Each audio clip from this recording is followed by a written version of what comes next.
Hello. To kind of start out here, there's apparently going to be some sort of new Marvel movie involving Madam Web or something like that. I don't remember her from the comics. I didn't read that many Spider-Man comics when I was a kid, but I got up here an old advertisement for Hostess Twinkies, which Spider-Man and Madam Web are going through it, and Spider-Man's self-pitying, and she's got to go down and got to go. He's got to go down and save the harbor from Madam Web. And when they show Spider-Man arriving, he's thinking Madam Web, that love-crazed fiend. And Madam Web is thinking, I loved Spider-Man, but he rejected me, Madam Web.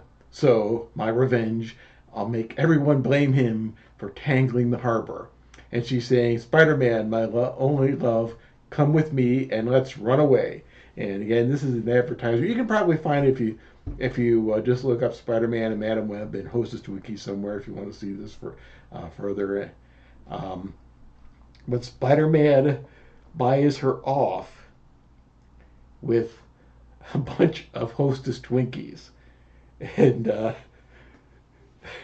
so she goes, for that I'll clean up the ocean or anything for these the golden sponge cake and cream filling, and so Hostess got Marvel to work through these. But the reason I bring this up at the beginning of this video is talking about dangerous infatuations. It's based partially on notes in my personal notebook, which I've put down over the years, some personal experiences, some discussions I've had, and some readings I've had over the years. And infatuations, they can really be difficult, heartbreaking, and destructive to the person who has them, the person who's the object. And Greeks, there's a Greek word for love. C.S. Lewis had the book about the four words for love, and there are actually a couple of others. And this one was called mania, obsessive love. And mania is also used for madness too. So yeah, it's where you get our words maniac, and we use it mania to mania in Greek. But as we go into this, please click like and subscribe. I wish to be able to speak to some of these types of things, maybe put in some input here, maybe some things that others can help with, maybe some referrals and things like that. I'm not a coach, I'm not a counselor, but I think that my observations here might be helpful, and this can really be the source of some deep problems in people's lives, some deep heartbreaks, and I'll have more to say on that as we go on. So usually we don't talk much about our infatuations. We can be a little bit ashamed of them, wish that they turned out differently.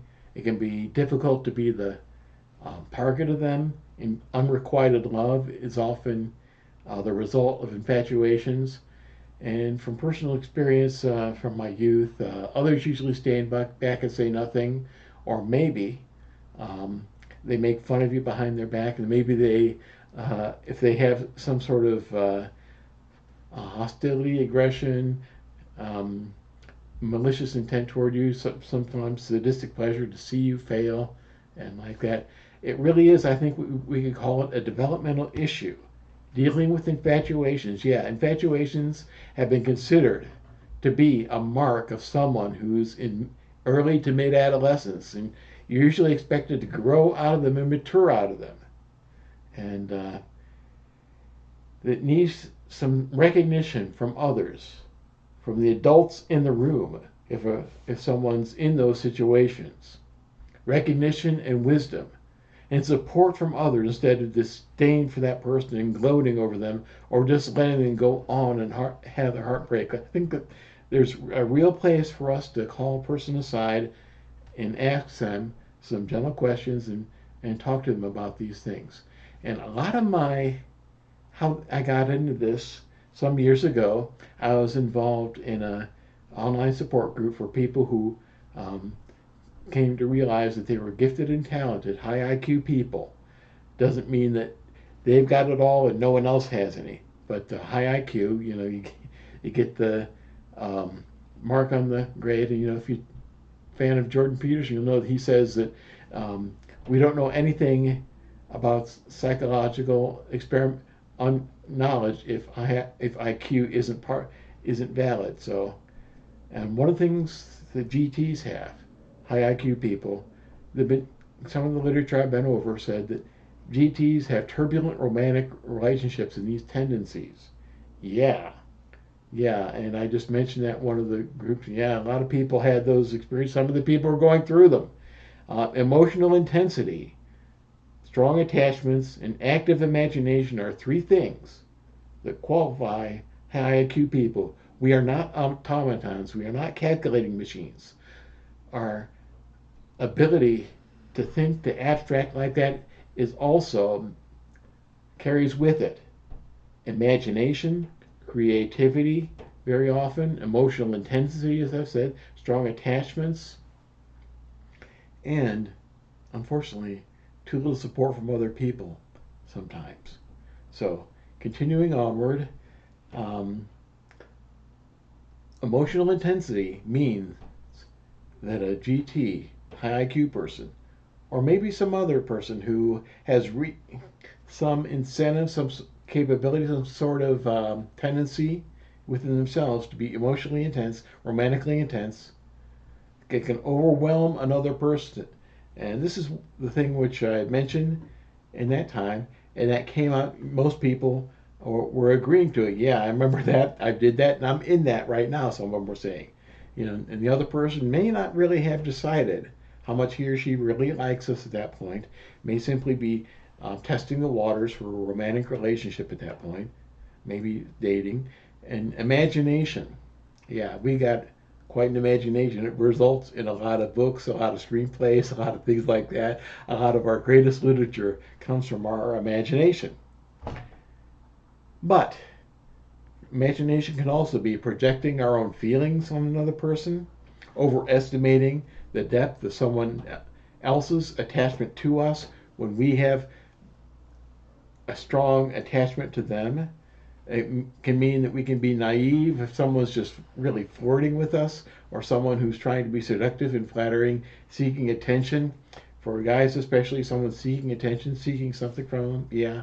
And strong attachment can mean that we can have a lot of one-way relationships where one person is more emotionally invested in the relationship than another person. But again, these are tendencies for high IQ people, people in that, but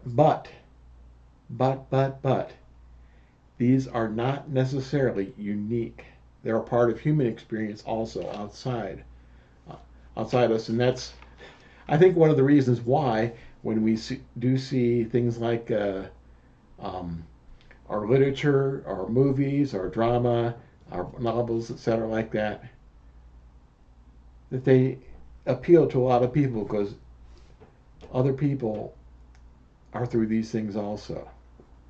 And sometimes it'll happen that as a person goes into one of these relationships, starts in that, there may be actual dating involved. I'm not saying it's all unrequited. It's that there's no dating or relationship, but someone can, man or woman who is in a infatuation is growing stronger, can find himself or herself suddenly friend zoned, and it would find out that it's really was too intense for the other person, one way dating or two, and it can be a real problem. There's uh, an old book. It's been around since the 1980s, I believe, by Brian Gilmartin. I can't really recommend it for a lot of stuff because he gets into reincarnation and stuff like that. He's a legitimate psychologist, but he mixes a lot of his research is mixed up with some things which really are metaphysical and come from out. But he actually does have one of the best profiles of people who are love shy. Yeah, the book on the love shy, and he does understand, put down where a lot of people are, and there are things like social and approach anxiety, deep inexperience, which have been around since again the 19 um, 60s, 70s with the book How to Pick Up Girls, How to Win the Woman, of your dreams. David Burns, his book on making it, connections with others, romantic connections. David Burns is a prominent cognitive therapy psychologist, and Brian Gilmartin did have also something that should probably be a much more useful, much more used way of remedying it. These situations for people he called love shy, who are prone to these type of deep infatuations. Practice dating, and he is a other one. It seems to be the only one I found. It seems to have had a real handle on what a lot of the other authors miss. That they're the love shy, the people who, the men, and I think women too, who are prone to these deep infatuations, may come through not only attachment problems with their family and like that, but also through a very bullying environment. Yeah, they may have been in a place where they were being watched and monitored for things where people could trip them up on, make fun of them, make a laughing stock out of them, and or sometimes even try to pick a fight with them. Yeah, I did have when I was growing up, people trying to pick a fight with me who I barely knew for reasons I know, but they were really being instigated by others. But that's another thing. And this is something which I have mentioned somewhat in my another video, which I talked. Are you being blacklisted if you get friend zoned? Watch this if you're always being friend zoned. You may need to change your social circle if this describes you in any way. If you're always being friend zoned, there may be frenemies, um, bullies, covert instigators who are dealing with you, and this can also be a symptom, I think, a social exclusion from when someone is marking you as undateable for some reason, of female bullying and vindictiveness. Um, since I've noticed this too, I think that Kevin Samuels talks about this in regard to women, which talking about the women who are the eights and nines and so on, needing to deal with their friend circle, that they maybe bring them down, keeping them single too. But among women in that time, at least, and I believe it may be that it was a social status thing to get a boyfriend and to keep someone that you hated for some reason from getting a romantic relationship, some sort of could could be a way of trying to bring that person down. And yeah, there are women I've known over the years, and I think it's been shown other people like Alexander Grace did have a episode on this where some women rejecting men really does give them a power trip. You know, there are a lot of women I've known also who um, they hate having to reject a man, but some women do find it to be a power trip. So it does seem to be kind of a social sadism among some women. Again, not all, but some.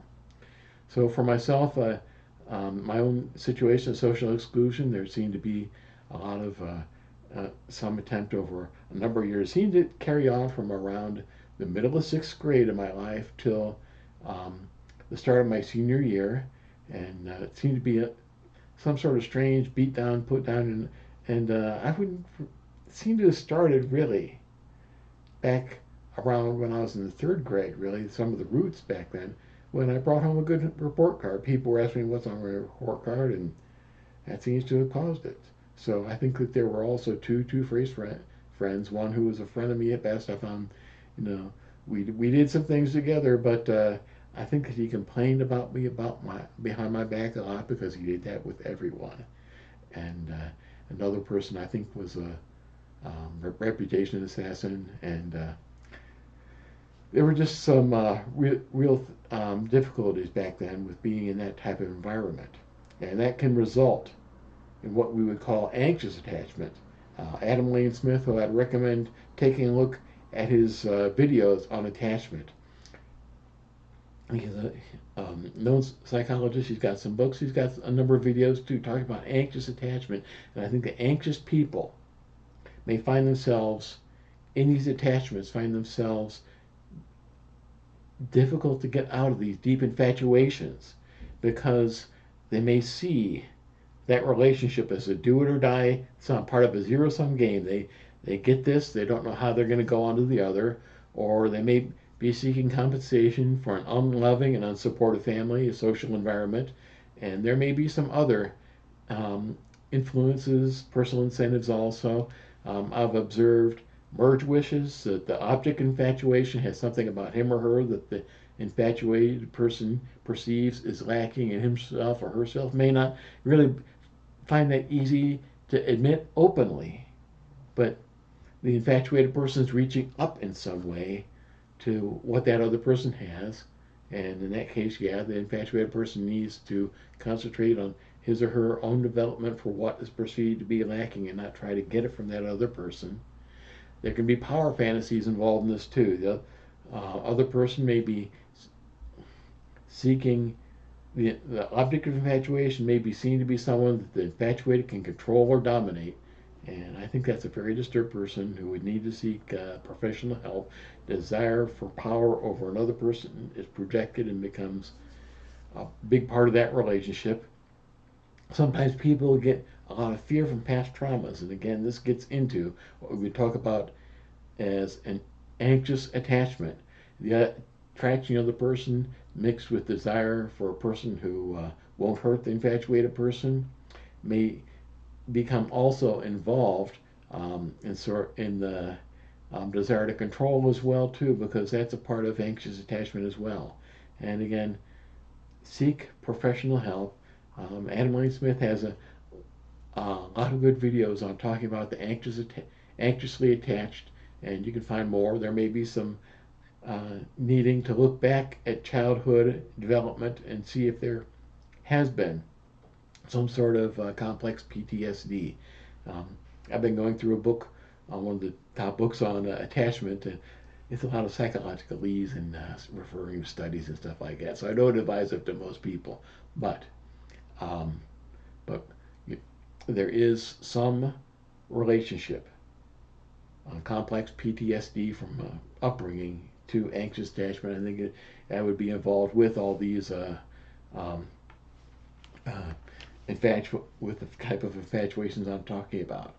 And I do have a little bit of a term which I can call them apocalyptic infatuations. So there's a whole genre of literature if you look at that, but talking about love in the end times like that. But um, where it's kind of like it's a do it or die situation where everything gets exaggerated, blown away, and it's like you're living in a personal part of the Book of Revelation with the curses and all that other stuff. So I like the Book of Revelation. It's I did have an experience once where I opened it up after doing an all-nighter, and but yeah, the Book of Revelation, the Bible, just mentioning that.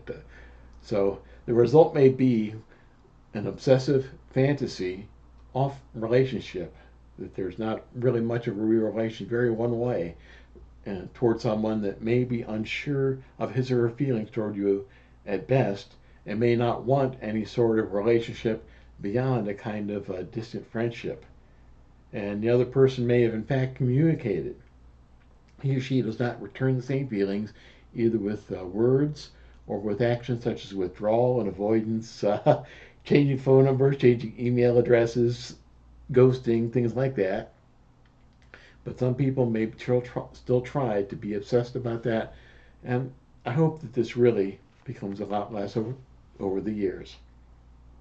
But we do see people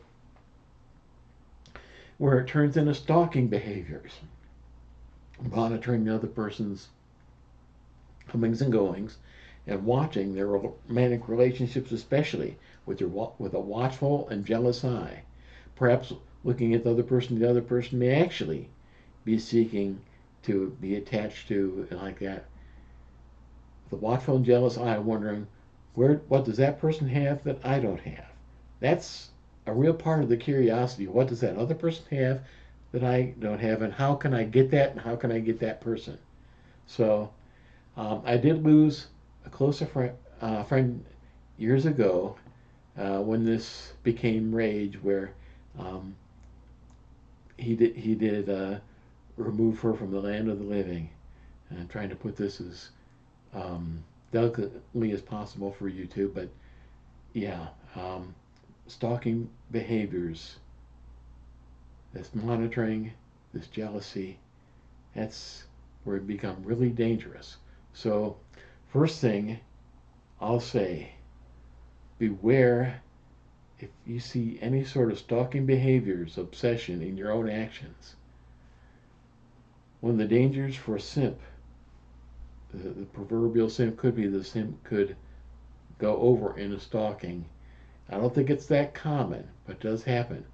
And the person that can stop the stalking first and foremost is a stalker who comes to his or her own sentences and says back to himself or herself, stop. I gotta stop this. Self control. And there is a fantasy, dogged persistence, that can conquer unrequited love. It happens in movies or novels and songs far more often than it does in real life.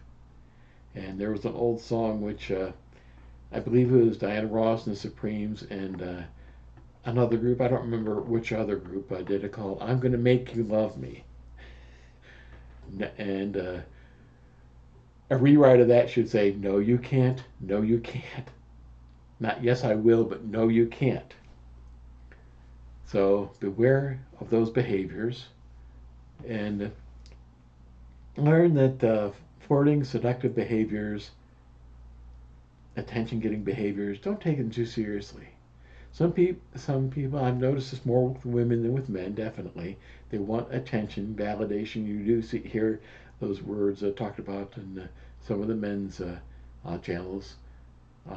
But look for words and actions that demonstrate respect, reciprocity, and as well.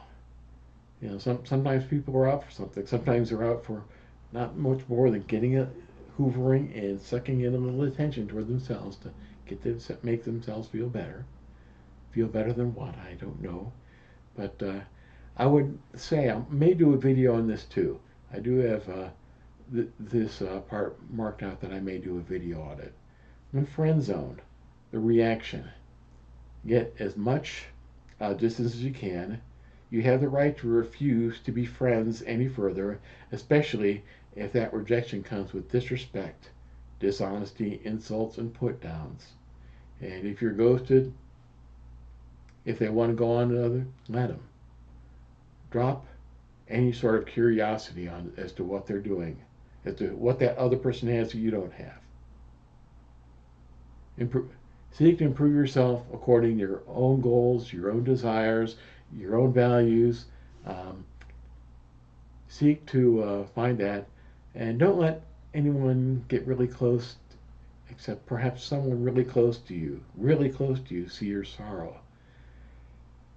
Don't drag around, don't dress down, but wash your, keep yourself, your personal cleanliness, your um, keep dressing right, and you may come a place for for you to share your heartbreak and sorrow, but it doesn't last forever. So if you start to get distance, that usually does help.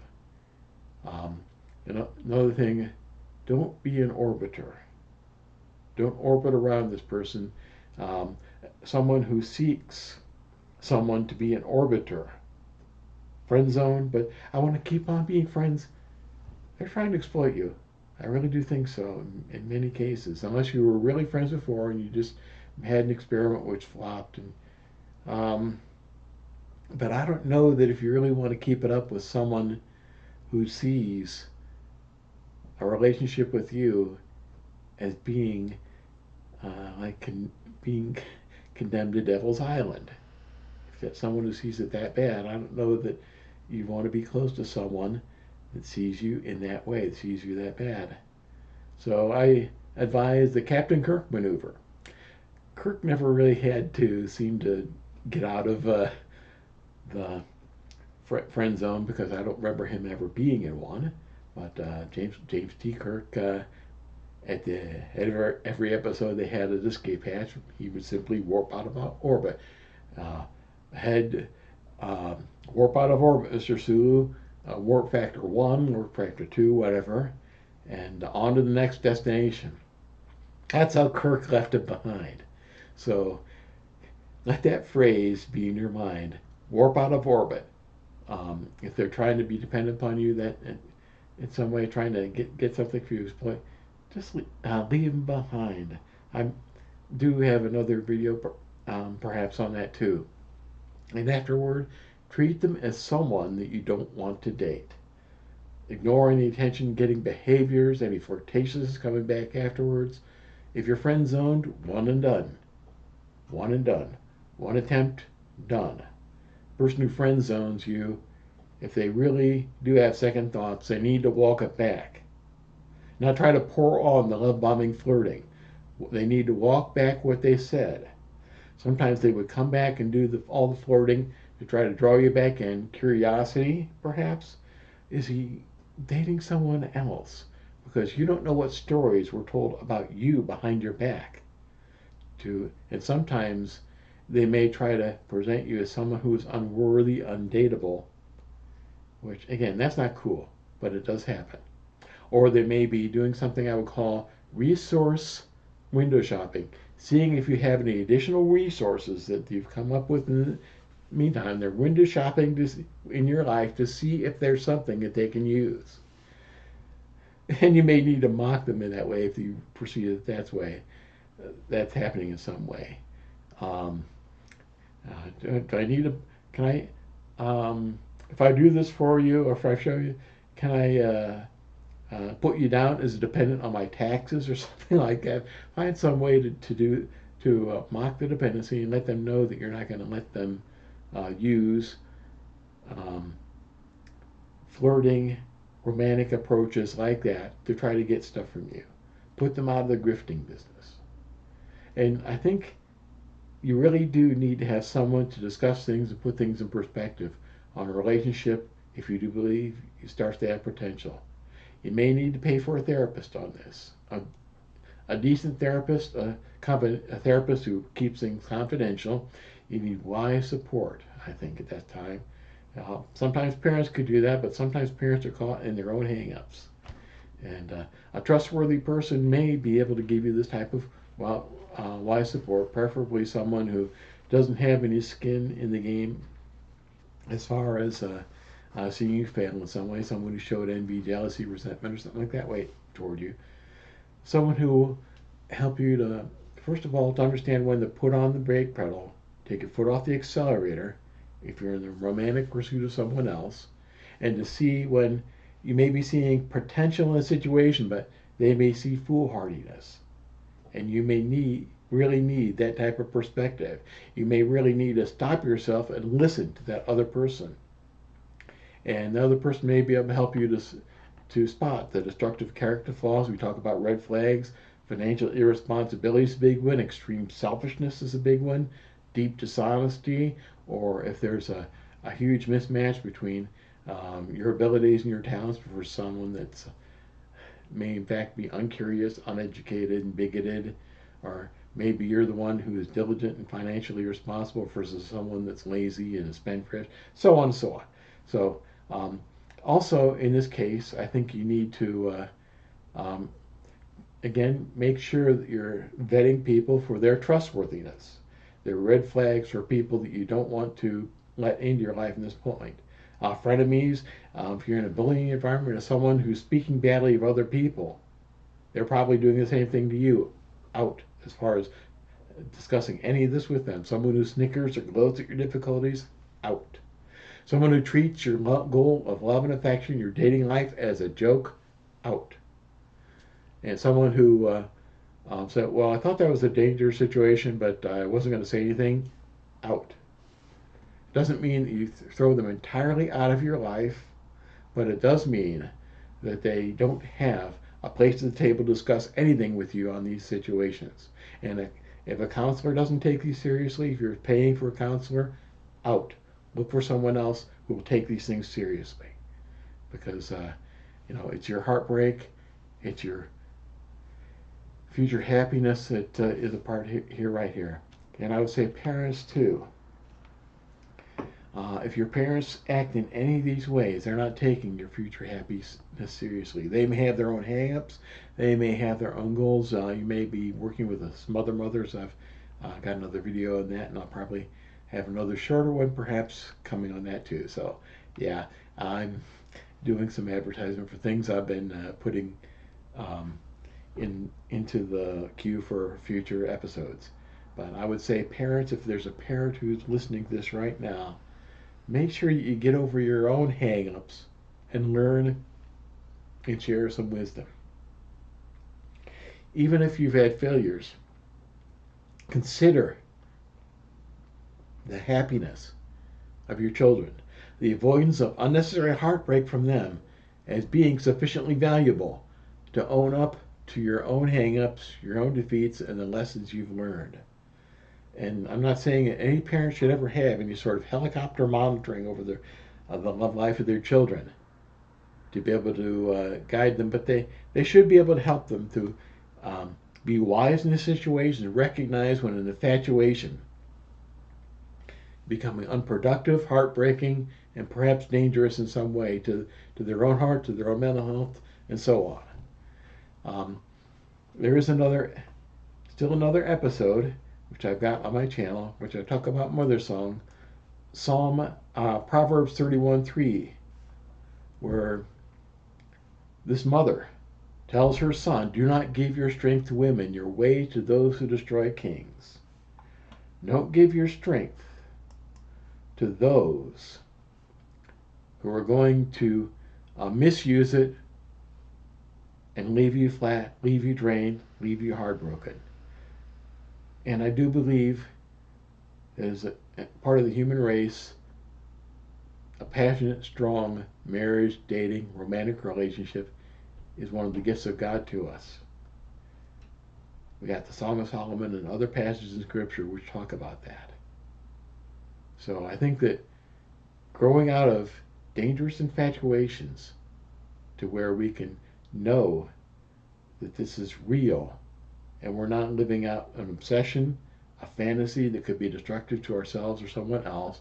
And I think that there really is a place for someone older, someone wiser, someone friendlier, someone who really loves the person who is doing this, to be able to say something and let them know what their view of what's happening, be able to talk it over, not putting their whole perspective of that person, shoving it down on them, but letting them know that they're concerned about a situation which could be really heartbreaking, could be really dangerous. So that's all I have to say for today. Again, if you like this, please click like and subscribe. I got some other episodes I got planned, and some others which I've done. And again, I do have a Christian channel here. I do speak from the perspective of someone who's been a pastor, someone who's also known some people who were and heard from people strong in the psychologists, counselors, anthropologists, sociologists, and so on. So I would advise you, please click like and subscribe if you want to be apprised of these things coming up, and maybe work through some things too. I've given some references to others here. I think there are other channels that have good things to say. Anyone who's too down on marriage, not as a gift of God. Yeah, I think we do need to deal with in the Western world the divorce apocalypses which are coming up, there have been divorce apocalypses going on for a long time. So I think maybe there may be some apocalyptic infatuations evolved there and may start that way. But yeah, well, that's enough on that. So thank you for your time. Thank you for your attention. God bless you.